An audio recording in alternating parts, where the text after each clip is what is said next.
A Very Marley Christmas. Christmas was fast approaching at the little house on Churchill Road.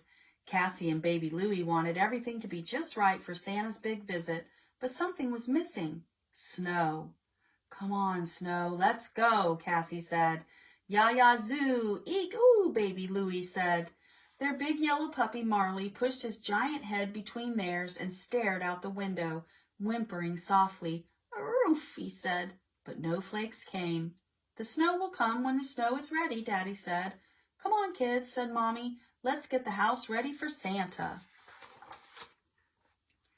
This was Marley's very first Christmas, and he wanted everything to be ready too. He jumped in to help in every way he could, but Marley, being Marley, always ended up on the wrong side of right.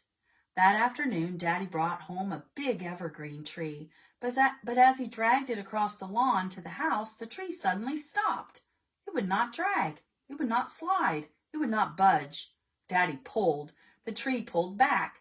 Daddy yanked harder, and the tree yanked back harder. "What the heck?" Daddy said. Then he saw the problem. Marley never could pass up a good game of tug-of-war.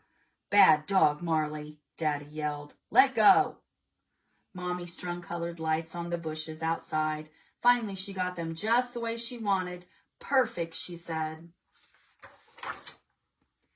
But Marley had other ideas. "Bad dog, Marley," Mommy yelled. Cassie was inside cutting out a chain of paper snowflakes to hang in the window.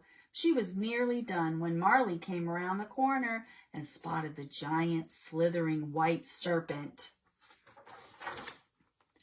"I'll save you," Marley seemed to say. With 3 big leaps across the room, he attacked Cassie's masterpiece. Woof! Grrr! Snap! And that was the end of the paper snowflakes. "You big goof, Marley," Cassie yelled. "Can't you tell a snowflake from a snow snake?" Baby Louie painted a picture of a snowman for the front door. "Hooray!" thought Marley. "I love to make art." "Ba-ba-boo, Waddy!" Louie yelled.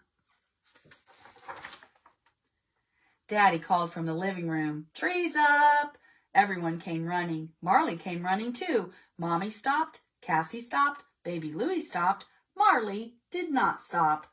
Oops! No brakes. Daddy got the tree back up. For Marley, Christmas had come early. Finally, my very own indoor bathroom. "Waddy-wee-wee!" Baby Louie screeched. Cassie decorated the tree with ornaments, but the ornaments did not stay on the tree for long. "Drop it, Marley," Cassie said. Daddy opened the tinsel. Marley dove right in to decorate. Mommy hung a stocking above the fireplace for each member of the family. Marley thought it would be more fun to play elephant. He wiggled his snout deep inside the sock and charged blindly through the house. "Marley stampede!" Cassie yelled. "Take cover!" At last, everything was just right. Everything except for one thing. The most important decoration of all was still missing. It was Christmas Eve, and the fluffy white stuff had not arrived. "How can Santa land his sleigh without snow?" Cassie asked. "Zoe! Zuzu!" Louie scolded the sky. Daddy kissed Cassie on the forehead. "Have you been good?" he asked. "I've tried," Cassie said. "Really, really tried." "Then Santa won't forget you, snow or no snow." "And he won't forget my toboggan?" she asked. "Let's keep your fingers crossed," Daddy said. "Okay, kiddos, time for bed," Mommy said. "Santa won't come until everyone is asleep." Cassie and Louie peered out the window one last time. "No, Zoe," Baby Louie said with a sigh. The next morning, Cassie and Louie were the first ones awake.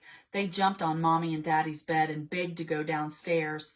Marley was up too, stretching and banging his tail against the mattress like it was a kettle drum. Thump, thump, thump. "Please, please, please," Cassie said. "Peas, peas, peas," Louie said. "Ruff, ruff, ruff," Marley said. Daddy tried to roll over and close his eyes, but falling back asleep was not an option. "Let's go see if Santa came," Mommy said. Marley led the way. The living room was filled with toys and presents of every shape and size. "He was here!" Cassie exclaimed. "Santa came!" "What did I tell you?" Daddy said.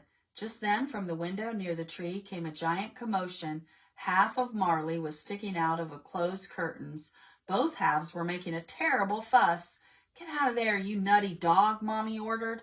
"What is it, big guy?" Cassie asked. She pulled back the curtains, and there it was, falling from the sky, blanketing the ground, powdering the pine trees, drifting over the driveway, hiding the hedges and burying the bushes. Snow. Marley jumped on his hind legs and yelped proudly, as if he had delivered it himself. "Your wish is my command," he seemed to say. Cassie threw open the front door. "Yes," she shouted. "Yippee! Zubby, Zoe, Zuzu!" Baby Louie screeched.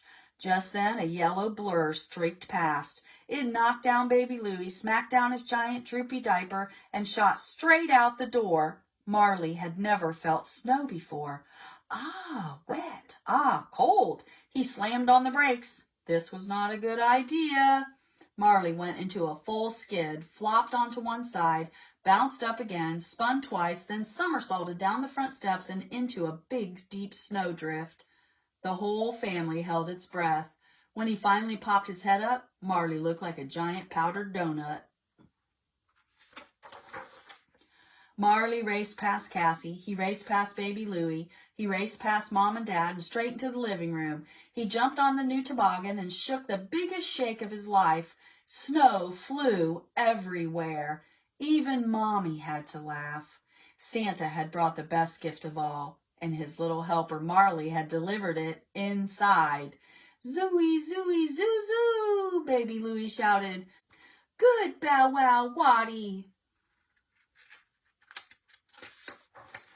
Have a very Marley Christmas.